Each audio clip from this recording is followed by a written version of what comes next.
parce que c'est souvent les femmes qui entendent des phrases du genre ne suis pas telle filière à l'université, ça va faire peur aux hommes.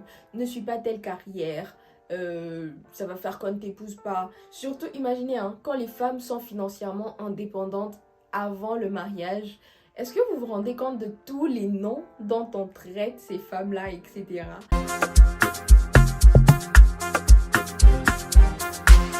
Bonjour à tous, j'espère que vous allez bien aujourd'hui. Moi je vais très bien et je suis très contente de vous retrouver pour cette nouvelle vidéo.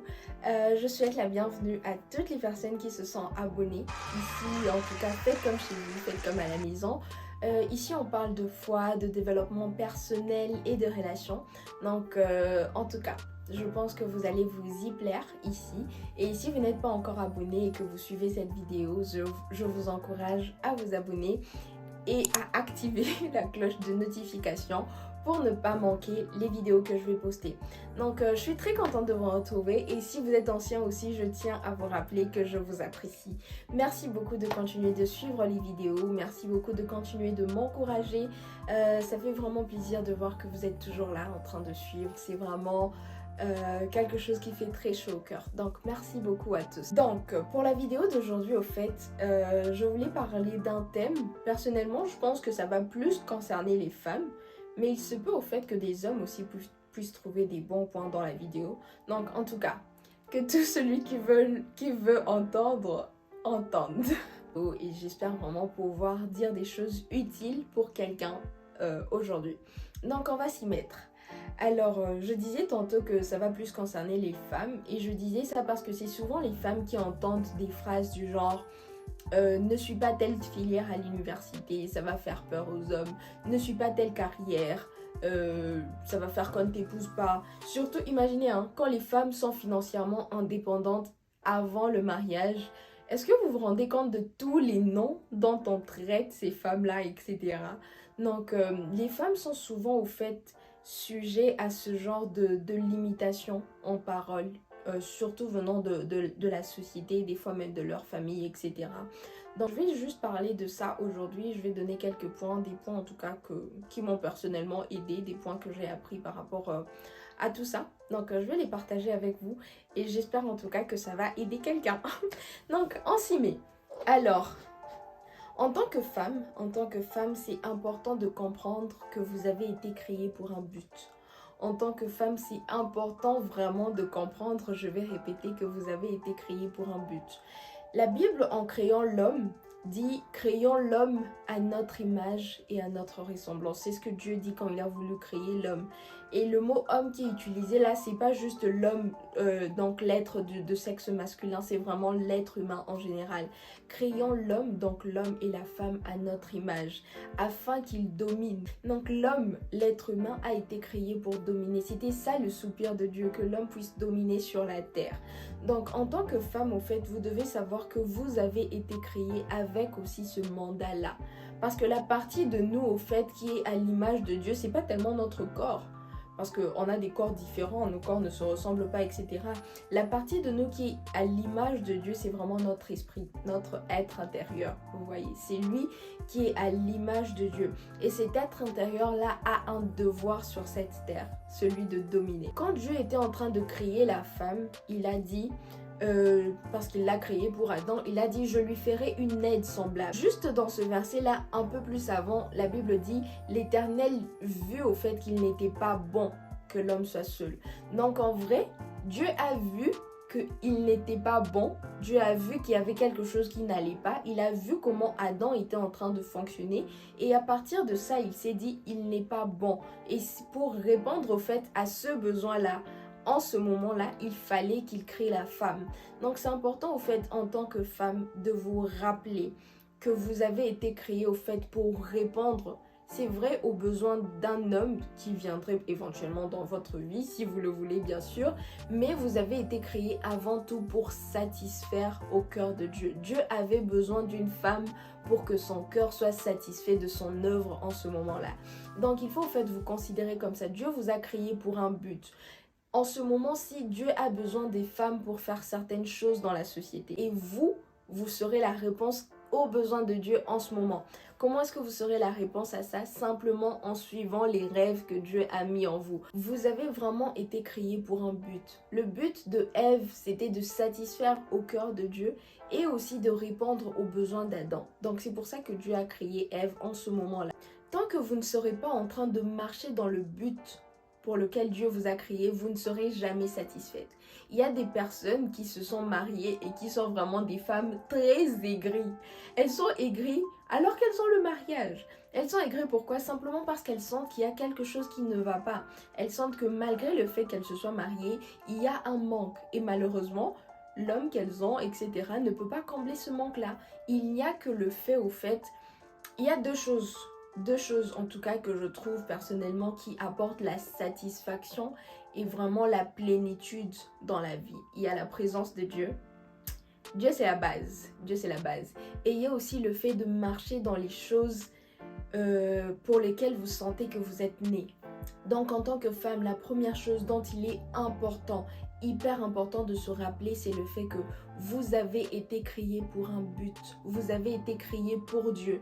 Dieu a mis des choses particulières en vous et ces choses doivent être manifestées. Ne vous laissez pas au fait limiter par les pensées.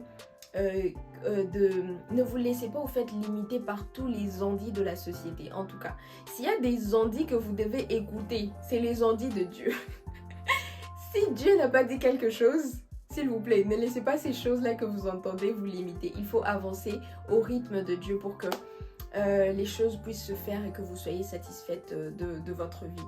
Ensuite, le deuxième point dont j'aimerais bien parler, c'est le fait que votre activité, le fait que vous puissiez suivre vos rêves ne va pas au fait vous retirer l'option de pouvoir avoir une famille, etc. Et pour parler de ce point-là, j'aimerais bien qu'on parle de l'exemple de la femme du Proverbe 31. J'aimerais bien qu'on en parle parce que c'est un exemple que tout le monde connaît, la femme vertueuse. En tout cas, tout le monde connaît cette histoire-là de cette femme.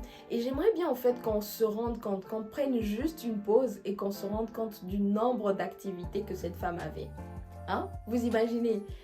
Elle avait tellement d'activités. Elle était dans la couture, elle était dans la vente, elle était dans... En tout cas, la femme là, elle était dans plein de choses. Moi, je trouve que c'est une très belle image parce que la même femme, celle qui est dans beaucoup d'activités, est une femme qui est la femme de quelqu'un, qui est la mère de certaines personnes. Le fait qu'elle soit dans toutes ces activités-là, ça ne l'a pas empêchée d'être mère de famille, d'être épouse de quelqu'un, etc. Donc, il faut savoir qu'au fait, quand Dieu met des rêves en vous, ce n'est pas pour que vous soyez bloqué dans d'autres rêves qu'il vous a donnés. Et ce sera vraiment la deuxième partie, le deuxième point par rapport à cette vidéo. Votre vision ne peut pas être en contradiction avec une autre partie de votre vision, vous voyez. Si vous avez en vous le désir de vous marier, par exemple, ce désir n'est pas contradictoire avec le désir que vous pouvez avoir de devenir un grand professeur d'université, je sais pas, de devenir ministre de je ne sais pas quoi, de devenir président de la République, vous voyez. Au fait, les rêves là font partie d'une seule personne, ces rêves là font partie d'une seule entité et si ces rêves là sont en vous, Dieu s'assure de donner la provision. Provision au fait de Dieu pour une vision, ça peut être les ressources financières, etc. Mais ça peut être aussi des personnes. Dites-vous que si vous avez la vision de vous marier, Dieu a la provision d'un mari. Et si vous avez la vision de devenir un grand professeur d'université, Dieu a aussi la provision pour ça. Il va vous permettre de faire les études qu'il faut, etc. Donc il faut vous dire qu'au fait, toutes les visions que Dieu vous donne, il donne au fait le nécessaire avec cette vision-là pour que cette vision-là puisse s'accomplir. Donc ne vous dites pas que poursuivre un aspect de votre vie va faire en sorte que l'autre aspect ne va pas avoir lieu ou quoi. Et maintenant, pour aborder le point au fait des hommes qui sont intimidés par les femmes, apparemment, moi j'aimerais juste dire que ça ne fait pas de sens. Ça ne fait pas de sens parce que personnellement, quand Dieu était en train de créer la femme, il a pris la cote de l'homme, on est d'accord? Donc pour créer Ève, Dieu a pris une part d'Adam, on est d'accord, non? Donc peu importe ce que Ève fait, peu importe ce que Ève a, c'est quelque part une part de Adam. Est-ce qu'on est d'accord? Et ce que je veux dire, c'est quoi? C'est qu'en tant que femme, si vous avez le besoin de vous marier, et comme j'ai dit, Dieu va vous donner par exemple la provision d'un mari, il faut vous dire que peu importe ce que vous faites, ça fait partie aussi de la vision de la personne qui est censée vous accompagner dans votre mariage, etc. Ça fait partie de la vision de votre partenaire. Donc d'ailleurs, je trouve que c'est à votre avantage en tant que femme de marcher pleinement selon ce que Dieu vous a donné. Parce que plus vous allez marcher selon ce que Dieu vous a donné, plus vous allez vous rendre compte qu'il y a certaines personnes qui répondront plus à un certain profil plus que d'autres. Vous voyez, quelque chose de très intéressant que John Maxwell dit, il dit que la vision trie les personnes autour de nous. Une fois que vous avez une certaine vision, vous allez vous rendre compte que naturellement, il y a des personnes qui ne vont pas marcher avec vous. Et c'est quelque chose avec lequel, au fait, vous devez être complètement à l'aise. Vous voyez, vous ne pouvez pas plaire à tout le monde, mais c'est important au fait de savoir que les personnes qui doivent vous accompagner seront connectés à vous d'une certaine façon ou d'une autre. Les personnes qui sont censées marcher avec vous, les personnes qui sont censées au fait être connectées à votre vision d'une certaine façon, elles vont vous trouver et elles seront attachées à vous simplement parce qu'elles sont connectées à vous, à votre vision, etc. Plus vous marchez selon votre vision, plus votre vision même par rapport à qui doit vous accompagner dans votre vie s'éclaircit. Vous avez comme un profil beaucoup plus clair que lorsque vous ne marchiez pas selon vos rêves, lorsque vous n'étiez pas en train d'accomplir les choses que vous voulez, etc. Donc les profils s'éclaircissent. Et toujours dans le même sens, j'aimerais vous dire que c'est très important de vous entourer des personnes qui vous encouragent dans les rêves que vous avez. Des personnes qui sauront d'une façon ou d'une autre prendre soin de ce qu'il y a en vous. Parce que tout rêve au fait que vous avez en vous a besoin d'un environnement propice à sa croissance. On va dire ça comme ça. Votre rêve, c'est quelque chose dont on doit prendre soin. Quand vous avez un rêve, vous allez vous rendre compte que des fois, vous n'avez pas toujours la motivation de faire ce qu'il faut. Des fois, vous êtes découragé. Des fois, vous avez juste envie d'abandonner, etc. Et le fait d'être connecté à des personnes qui vous encouragent, au fait, ça va faire en sorte que vous puissiez continuer. Alors que si vous êtes entouré des personnes qui sont là toujours pour vous limiter au fait, vous allez vous retrouver à un moment vraiment en train d'abandonner et de ne pas accomplir vos rêves, etc. simplement parce que vous n'étiez pas au bon endroit.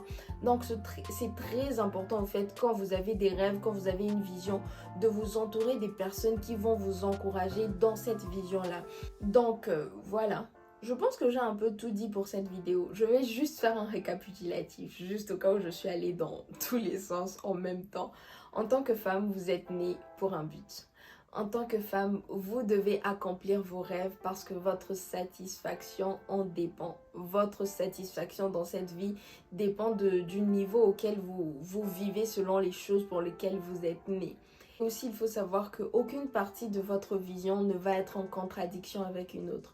Tous les rêves que vous avez, Dieu va vous donner au fait la capacité et les personnes qu'il faut pour que ces rêves-là puissent s'accomplir. Le quatrième point dont j'ai parlé, c'est le fait que peu importe ce que vous faites, l'homme qui doit vous accompagner saura reconnaître au fait cette partie de lui que vous êtes. Donc vous n'êtes pas la cote de tout le monde, rassurez-vous. Il y a un profil auquel vous répondez et l'homme, désolé, et l'homme, je précise, l'homme qui doit vous accompagner dans votre vie pourra reconnaître cette partie de lui là, de lui que vous êtes.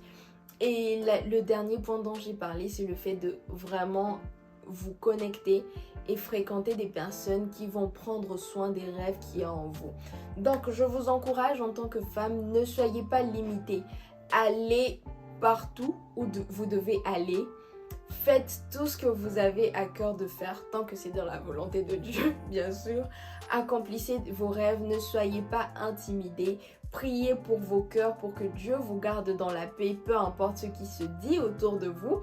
Et aussi, comme dernier truc, je pense que j'aimerais bien vous recommander un livre. Attendez. Donc, en tant que femme, je vous encourage à lire ce livre. Et je pense même qu'en tant qu'homme, c'est important de lire ce livre. Understanding the Power and the Purpose of Women. Comprendre le but et le pouvoir des femmes. C'est un livre très intéressant du docteur Miles Monroe. Et je trouve que c'est un livre qui m'a beaucoup aidé, en tout cas dans la conception que j'ai de la femme, donc je vous encourage, il va vous booster. Et aussi pour les hommes, il y a le livre, le même livre mais au fait juste pour les hommes, donc comprendre le but et les pouvoirs des hommes. Ce livre va vraiment vous aider à vraiment bâtir une image plus solide de ce que c'est, que d'être une femme, d'avoir vraiment comme un bagage au fait beaucoup plus solide par rapport à ce que Dieu voulait en créant la femme, c'est que la femme est capable de faire, etc. Donc je pense que c'est un livre très important autant pour les hommes et autant pour les femmes. Moi personnellement, quand j'ai fini de lire ce livre, j'étais tellement émerveillée par tout ce que Dieu attend de la femme, par tout ce que Dieu peut faire avec une femme. À un moment, j'étais comme, ok, mais si la femme peut faire tout ça, l'homme fait quoi? Donc, personnellement, je suis allée lire aussi Comprendre le but et le pouvoir des hommes. Donc, ça m'a donné un certain équilibre par rapport à ça. Et je vous encourage à faire pareillement en tout cas. Donc, cette vidéo, j'espère qu'elle n'a pas été trop longue. Et j'espère en tout cas qu'elle a pu aider une personne en tout cas, une femme surtout je pense, à être encouragée d'une certaine façon, tout simplement. J'espère qu'elle a été utile. Je vous aime beaucoup. Moi je vous dis à très bientôt pour une prochaine vidéo. En attendant, likez, commentez, partagez, donnez-moi un peu votre avis sur la question. Je serai très contente de vous lire. Donc je vous dis à très bientôt. Bye bye.